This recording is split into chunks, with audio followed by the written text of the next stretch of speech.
Во, жизнь лежит, только прохлаждается. Ходит на горшок. Кстати, если вы не знали, как зовут собаку, вот я вам покажу, шильдик у него есть.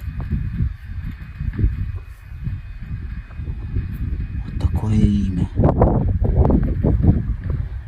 Как вам? Потому что мы его нашли, он был без места жительства. И приютили. Поэтому так назвали. Все, отдыхай, не ходи.